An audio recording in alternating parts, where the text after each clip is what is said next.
everyone out there. I am your host, Jessica Koch, and this is Profound Professionals. We are an interview series that has been running for 8 years now. We have been bringing you some amazing humans from all over the world. These industry experts help you improve your personal life and can help you grow your business. Today, we are definitely on the business side of things, which I believe also enhances your life, right? So if your business grows, your life gets better. If your life gets better, your business grows. I believe they are very connected. And Paul is a business coach, and he is super excited about growth. So I think he feels the same. When we have these leaps and bounds of inner work and personal growth and leadership development, our business definitely will see the benefit. So welcome, Paul. Glad to be here. So tell us about how you became this excited business coach about growth. Well, it goes way back. I started working. I don't want to say, well, I'll say the year. I just won't say how old I am. But I started working for my father in 1983. Hmm. I might have been 12, but I was working full time. But I was working my father's restaurant, and I worked there through college. I did everything from, it was a Cajun seafood restaurant, so we boiled crawfish and crabs and shrimp and cooked steaks. It was a really popular restaurant back in the day, and I worked there, but I was working through like this lens of ownership. Mhm. And if you've ever had someone who owned a business, and you've ever been with them as they're opening up their store, their shop, or their office, or whatever, and you'll see them almost melt down with being aggravated because an employee just walked over a piece of trash to walk in the front door, and we know they saw it. They just walked right over it, and he picked it up. And that's, employees don't pick up trash unless their job is to pick up trash. You're paying them money for their time. But when you see those employees that do stop and pick up the trash, and they're not an owner, I recognize that as something valuable. It's something that shows. It's something that oozes out of people. And sometimes it's not necessarily the sharpest or the most educated or the most experienced. It's just someone that takes ownership in where they work or what they're doing. And it kind of stuck with me. So even though I had jobs where I was, gosh, the lowest person on the totem pole, I still had ownership because I looked at, I don't know. I get aggravated when people at the store don't bring their shopping carts back, or at least to the little kiosk thing. It's like, handle your stuff. And I think that started because I guess my brain was still forming when I started working, and the lens of ownership was just there. And that has served me well. I've multiple jobs that I had first starting out that I started in as entry level as you could be. And within a few years, I was a regional director, or I was a multi-branch manager, or things like that happened. And I attest it to that ownership mentality, because I wasn't always the smartest person, or I wasn't always the best person when I worked somewhere, but I was there every day, and I was having that ownership. So how does this connect to how you serve your customers? So are you helping the team think more like owners, and how does this connect to your excitement around growth?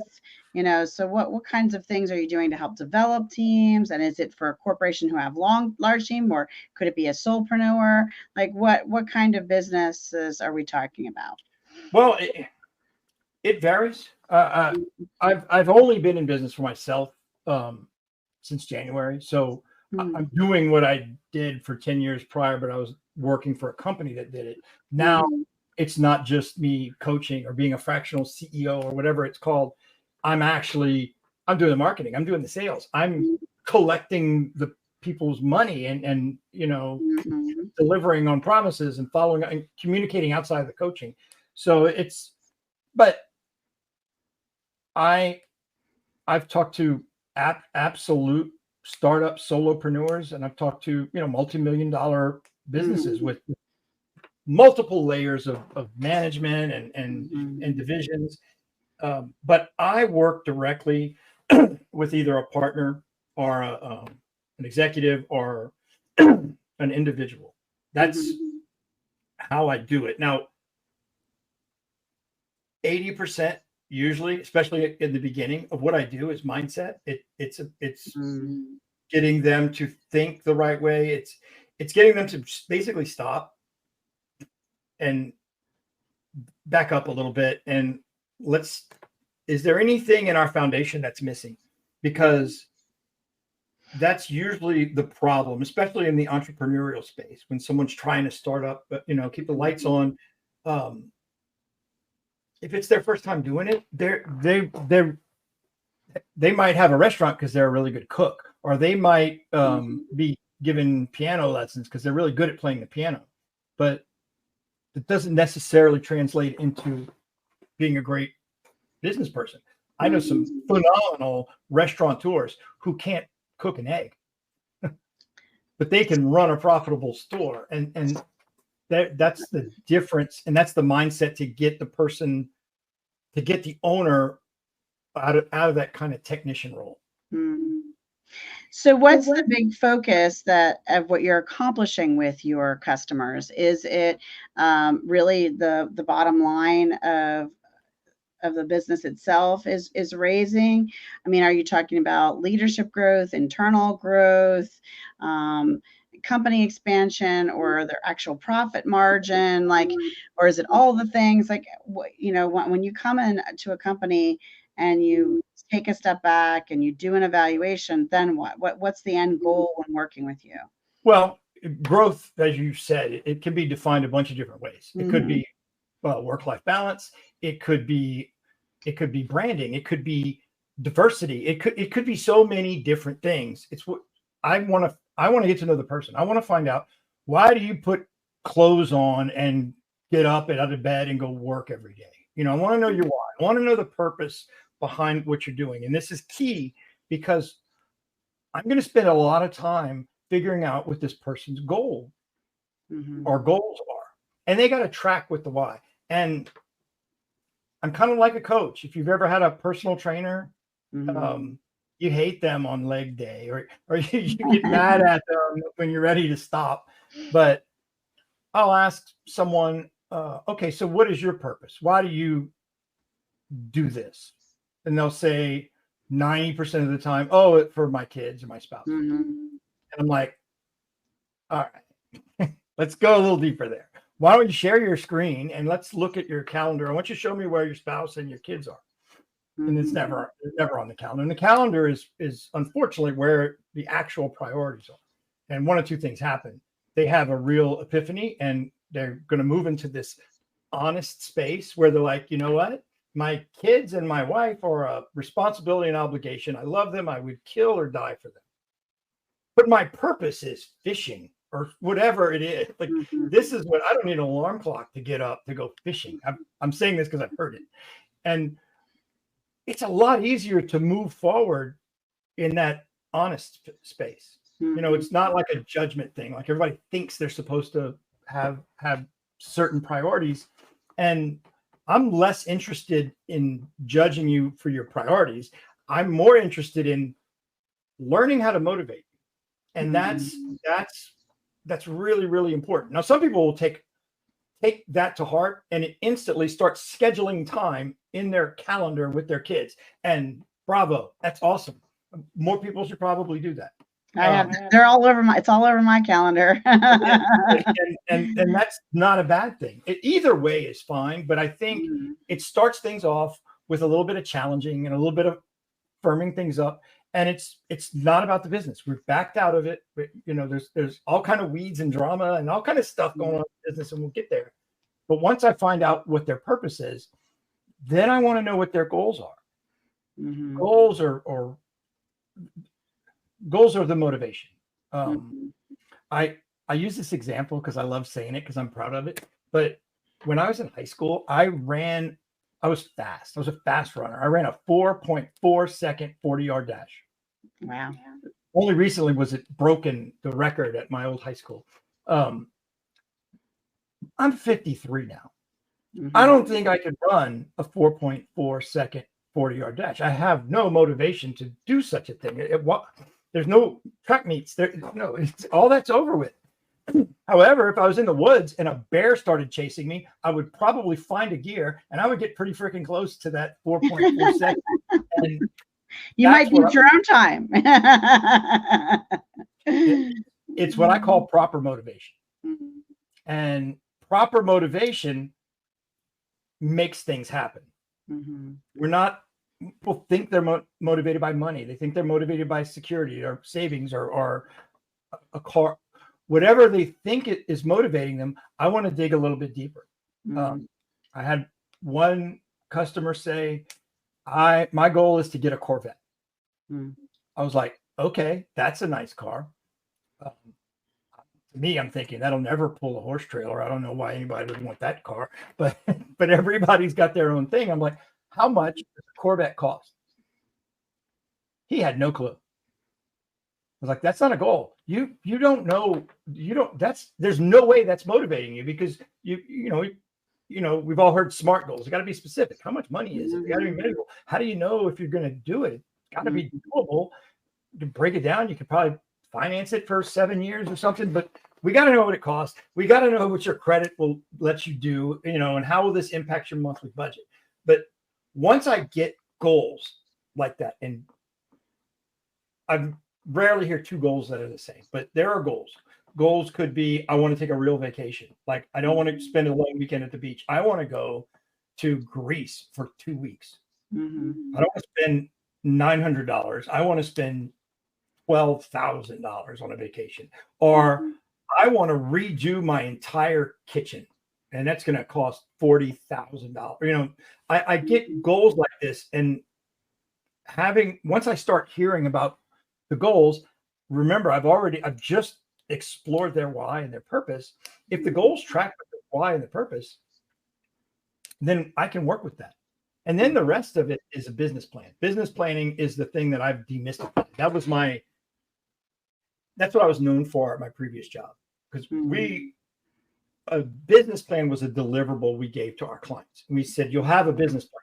And some people it was herding cats because we'd put it in their court and we'd have a weekly call. Oh, didn't do it. It's like Groundhog Day. Every time I get on the phone, they hadn't done it. So I've always been a simplifier. So I made the process as simple as I possibly could.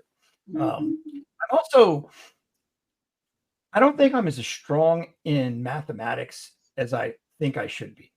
Like, I don't like to do math in front of people. I'm always scared that they're better at math than me and they're going to judge me by how long it takes me to do it in my head. Well, I can't spell either, and that's why we have Google. We have calculators for math and Google for spelling. So I don't see the problem. I am strong. I'm good enough with spreadsheets. If I can make formulas, which I can trust. And I created a spreadsheet that we took the goals, turned it into money, broke it down by the month, and said, okay, if last year you took $100,000 out of your business and your business grossed $1 million, I'm bad at math, so I use examples like this.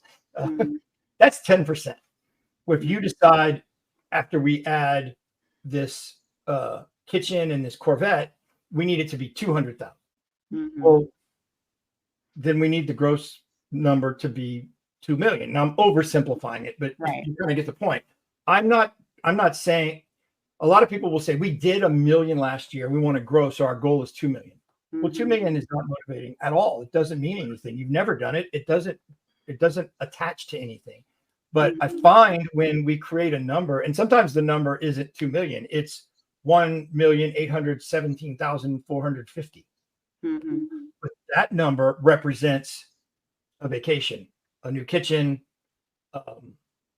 and a housekeeper, and private schools for someone that those things are very personal to them and it matters to them. Well,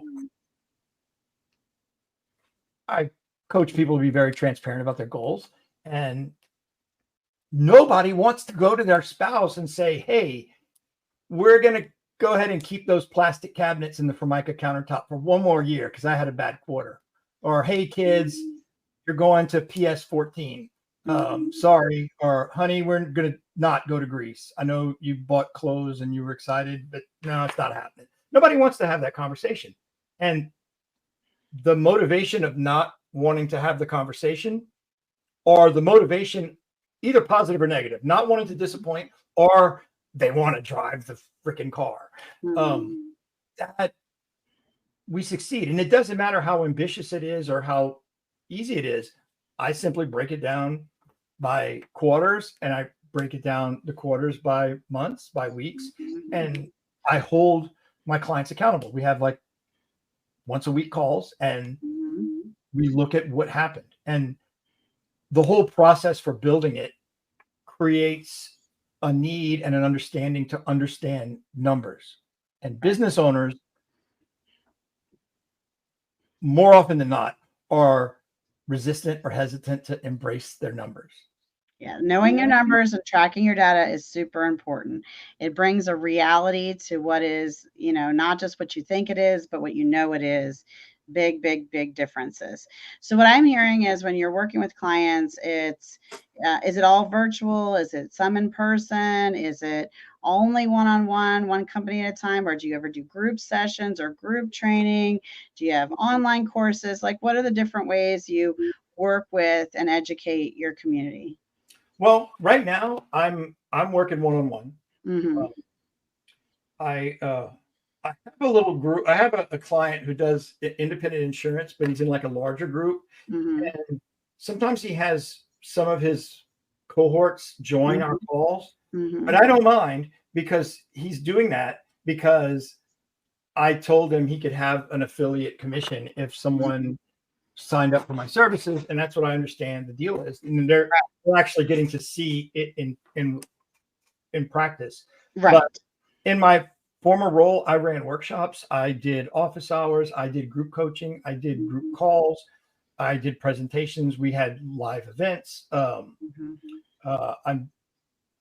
was interviewing recently, and it's a long drawn out process. I don't know what's going to happen, but they want essentially a fractional C-suite executive. Like, they want to fly me to North Carolina or wherever they are, and they want me to, spend a week there, almost like that movie Office Space. Ask everybody, so what do you do here?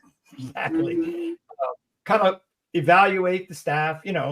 There's a whole like good to great idea where we want to get the right people on the bus, and we want to get the wrong people off the bus. And once the bus is full of the right people, we can move seats, and we can get everybody in the right seat. And then efficiency and effectiveness happens a lot better. That type of tactical, strategic work is something that I can't do with a weekly call. Right. What I'm doing with my weekly call is basically accountability coaching, and we're building a strategy. I don't just do data collection with numbers. Like, how many leads did you get? How many of those leads scheduled an appointment? How many of those appointments showed up? How many of the ones that showed up engaged? How many of the ones who engaged paid?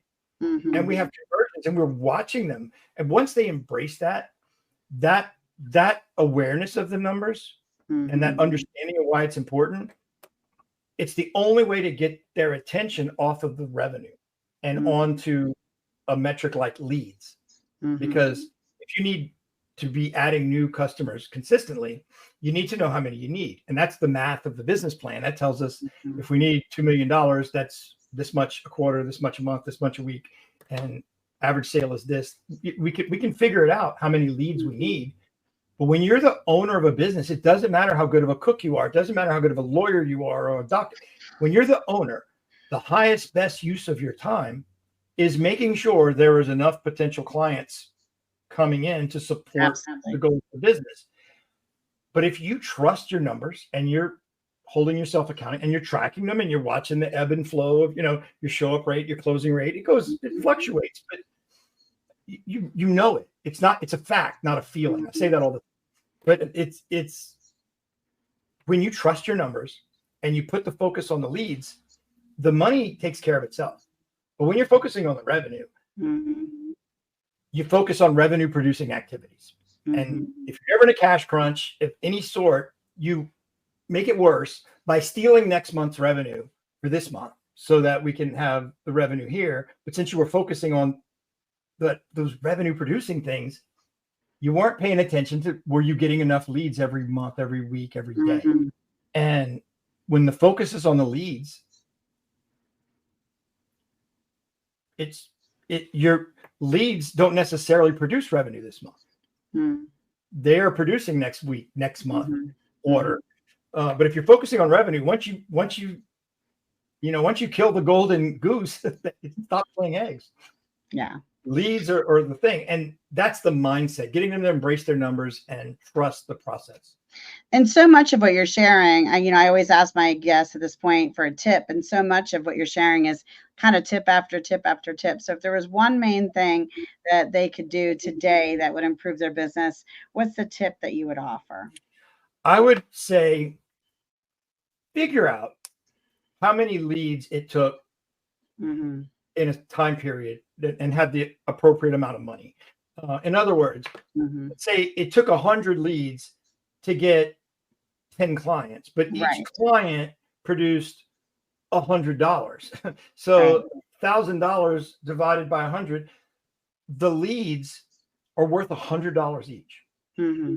Too many people look at leads as worthless until they close. And when they close, they're worth whatever you closed them for, or whatever your average is, or whatever your standard rate is. I know some rich people. I wouldn't know how to act if I had as much money as they're on a different stratosphere. Super ultra wealthy people, and none of them would not stop, bend over, and pick up $100 bill if they saw it on the ground. Yeah. If you attach the value of the leads and you treat them like that, Mm-hmm. without changing your process or adding a script or doing anything to improve your conversion percentages, just valuing the lead for what it is, Mm-hmm. you're not going to flake on an appointment. You're not going to give 110% in every presentation.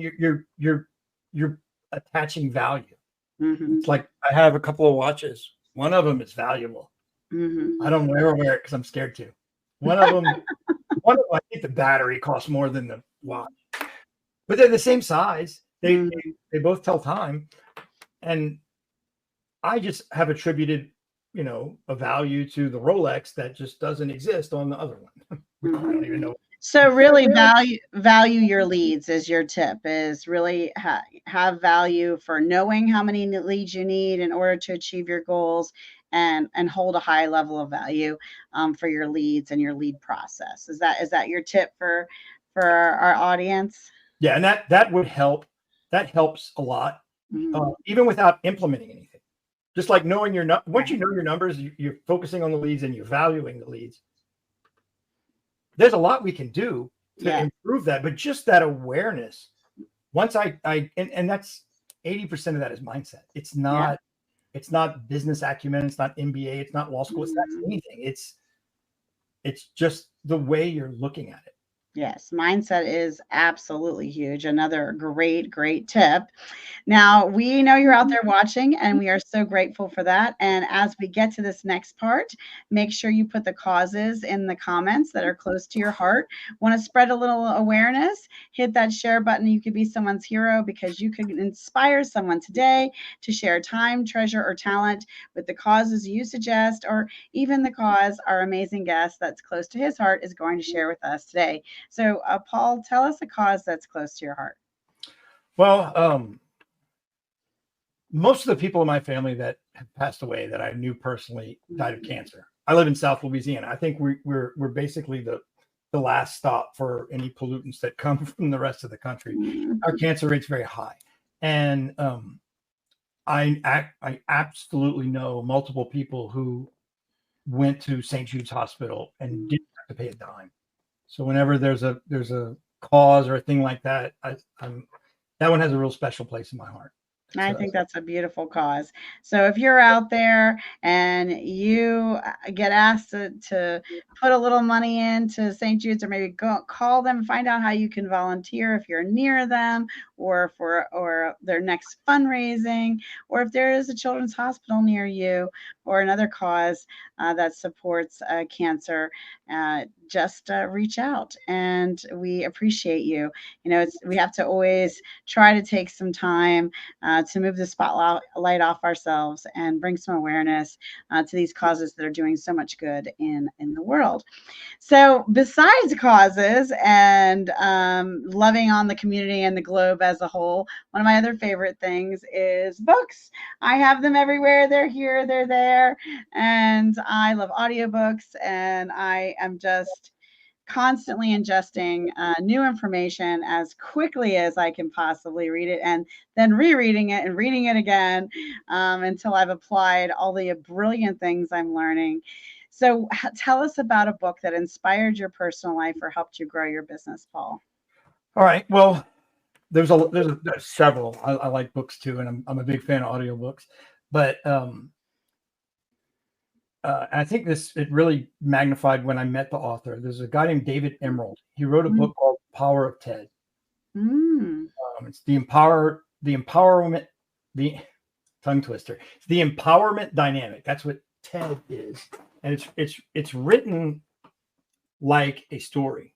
Like it's cool. To get you to to get you to understand what's really a complicated psychoanalyst diagram. Like it talks about this concept of the dreaded drama triangle. Like there's a victim, and then there's a rescuer, and then there's the person, and it's like a cycle. And the empowerment dynamic is, instead of a victim, there's a creator, and then there's a coach, and then there's I'm embarrassed. I can't think of what the triangle is, but it makes it easier to say empowering sentences that are easier to say than do. Like, I don't know. I made a lot of money in sales when I was working in New Orleans selling telecom, because this Hurricane Katrina had just come through, and I had a product that could give people voice and data connections, even though the power was out. So I look at, whenever something happens, no matter how messed up it is, my first thought is always, how is this an opportunity? And it's a great thing to say, but sometimes it's hard. Sometimes it's hard not to see, something horrible just happened. How is this an opportunity? How dare you? But there's always an opportunity. There's always something there. And you can either be a victim, or you can be, a creator. And the same role. It's just, how do you react to it? And I like to consider myself an optimist, but I also think of myself as an opportunist. I want to take advantage of things. You don't get second chances usually. So shame on me if I miss something that I knew better. But that book, what I liked about it, I liked the whole story. It was easy to read. Great audiobook, by the way, because it's like they got characters and they use different voices for the different characters. It's cool. It's almost like a fiction book. But that book really spoke to me. It's one of those books. It looked like a, hardcore evangelical's Bible. Like I had dog ears and I had little yellow tabs and I'd written all over it. I mean, it was a living book. I really, really got into it. And that's how the book speaks to you, because you make it a living thing. Well, that's an awesome recommendation. I can't wait to have it added to our list. So tell us, you're an author as well. Tell us about your book. Okay. Well, I'm during COVID, I had some time on my hands, some free time. And right around that time, a bunch of people were getting into podcasts. It was moving from blogs to what they called, I think, vlogs. And then that turned into podcasts. And I thought I could make a blog. I was into personal growth. I love self-help books, and I was always in sales. So you constantly got to motivate yourself when you're in sales, because you hear no a lot. If you take no, then sales is not for you. But even if you're resilient, you still could use some motivation. So anything motivational, it was like a dopamine rush. I was always reading those types of books. So I always felt like there was one in my head, and I wrote it as like a blog. So I figured, if I'm going to write a blog, I don't want to have one blog and then never follow up with it, because I've seen so many of those. So I was like, let me make it in 3 parts. Well, I made 3 parts, And then I was like, you know what? I could write 5 chapters on each one of these different parts. And so I just started writing. It really started writing itself. I was just, putting in little tips and tricks. And my working title was Stop, Back Up, Grow. Kind of was my personality. You got to slow down and speed up. You've got to stop. It's hard to grow if you don't have ground beneath your feet. You need to. And it was a working title. I didn't really like it until the publisher just trashed it. Just was brutal about it. So then I just got all defensive, and I kept it. And it was a hybrid self-published book. It broke even, which I understand that puts me in the top 1% of self-published authors. I broke even, and I broke even during COVID, which hindsight, I bought, because I could save $1 a book. I bought all the books that I sold at my book signings through the printer instead of through Amazon. And I had like 3 or 4 book signings. I sold well over 500 books in a 2-week period. That would have put me in the top 10 of self-help books for a day, which is all you need to do to call yourself a best-selling author. It's all the big box bookstores were closed. And I'm in Louisiana. We wore masks for like 10 minutes, and then we were like, okay, everything's open again. Like, nobody did that. But the big stores, they had to take their rules from their orders from somewhere else. So Books A Million ended up closing. Barnes and Nobles didn't do anything. They were, by the time I published the book, which was in 2021, they were open, but limited people, no book signings, nothing to attract clients. So I would get private rooms in restaurants and advertise it that way. And I bought big boxes of books, and I had to buy another box. I wrote it like I thought it would be a good handbook. Like I imagined a workbook going with it, because I was in sales and sales management, and I did a lot of sales training, but I also would seek out and find those sales trainers, to come and do like a day long or a 2-day long kind of workshop with all the salespeople, and they would bring their workbook, and you would break into small groups. Those guys charged mega dollars to companies like Verizon. I'm thinking there might be a market for this, and I've experienced enough of it to where I could convert it to that. So I had that in my mind when I wrote the book, and I may do that in the future. I'm not sure, but it's Stop, Back Up, and Grow. It mirrors my entire process. I'm always, because I'll talk to someone like, here's my problem. I don't have marketing. I need marketing. I was like,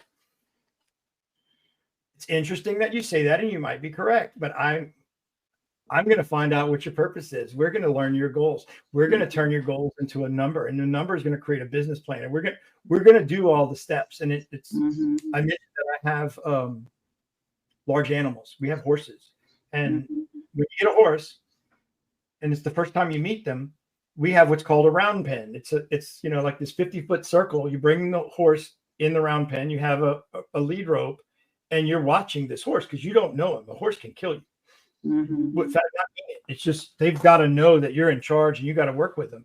And it doesn't matter if the person that owned the horse before you says, "Oh, this horse is good with people. He's bomb-proof." I don't care.